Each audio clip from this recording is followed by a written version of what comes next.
जो बड़ा अहम सवाल था, if A equal to 10 and A is the side of equilateral triangle, find the area of equilateral triangle. तो एरिया ऑफ इक्विलेटरल ट्रायंगल का formula √3/4 side का स्क्वायर। वेल ए की वैल्यू कितनी होती है 10, 10 का स्क्वायर 100 को 4 से डिवाइड कर दें 25। आंसर आपका आ गया 25√3। अब इन्होंने ऑप्शन कैसे दिए, ऑप्शन ए में 25√3, बी में है 43.3, सी में both A and B, D में नन ऑफ दी। जब भी बोथ ए एंड बी वाला हो थोड़ा चौको, क्योंकि √3 की वैल्यू 1.73 होती है और जब 25 से मल्टीप्लाई करेंगे तो हो जाएगी 43.3। एनईडी के टेस्ट में आया था सवाल, तो ज़ाहिर है वहाँ तो आप कैलकुलेटर से भी निकाल सकते हैं। देखो यहाँ ट्राइंगल है, यहाँ सर्कल है बीच में, और इसको कहते हैं स्क्राइब्ड रेडियस। R1 होगा एरिया अपॉन S माइनस है, R2 area upon S minus 2 और R3 area upon S minus c. ठीक है जी, ये भी बड़ी इंपॉर्टेंट चीज़ है। बहुत इंपॉर्टेंट टॉपिक है सरकम सेंटर। आखिर ये सरकम सेंटर होता क्या है? एक ट्राइंगल होता है सर्कल के अंदर और उसका एक सेंटर पॉइंट होता है। ठीक है, ये रेडियस, ये रेडियस, ये रेडियस।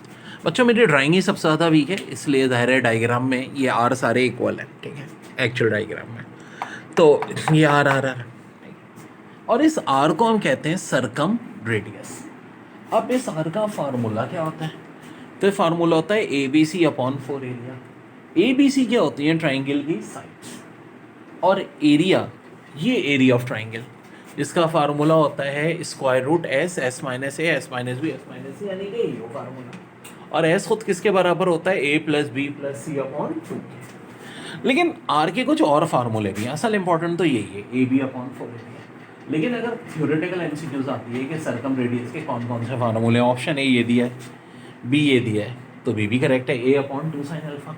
जहाँ यहाँ ऊपर बी होगा तो नीचे बीटा होगा, B/2 साइन बीटा, और C/2 साइन सारे। देखिए ये जिस तरह दिया हुआ ट्राइंगल और छोटा सा सर्कल दिया हुआ है, तो ये जो पॉइंट है ना, ये कहलाता है इन सेंटर, और यहाँ से यहाँ तक का ये कहलाता है इन रेडियस।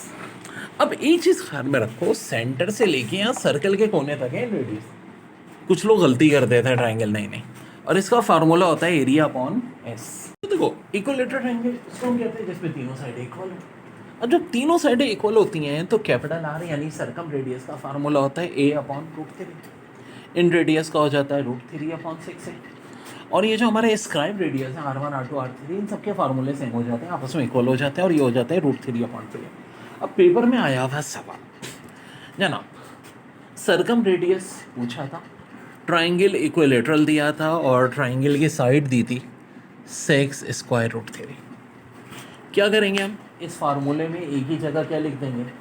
6√3।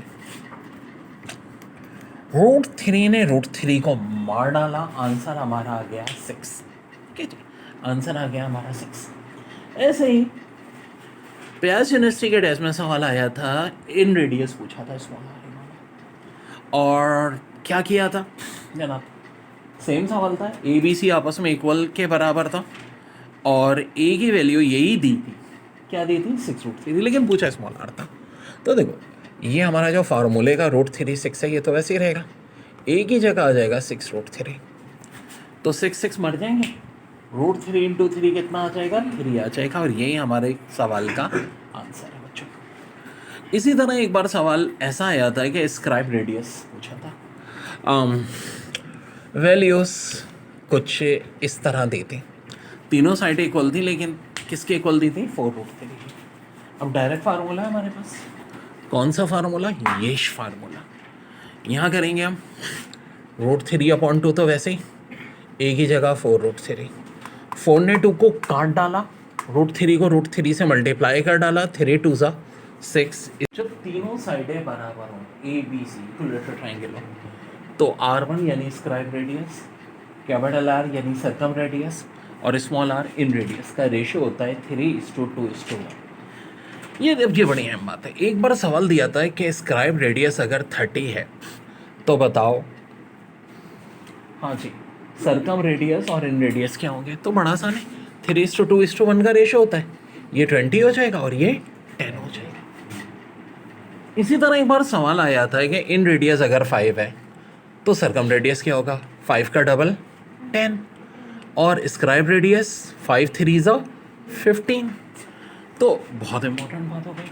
अच्छा अब देखो, चूंकि R1 R2 R3 बराबर है, ठीक है, R1 R2 R3, तो मैं ये भी कह सकता हूँ कि अगर स्मॉल R1 है और कैपिटल R2 है तो ये चाहे R3 हो, R2 हो, R1 हो, ये सब क्या होंगे, 3 3 होंगे। ये तो आपस में बराबर है ना।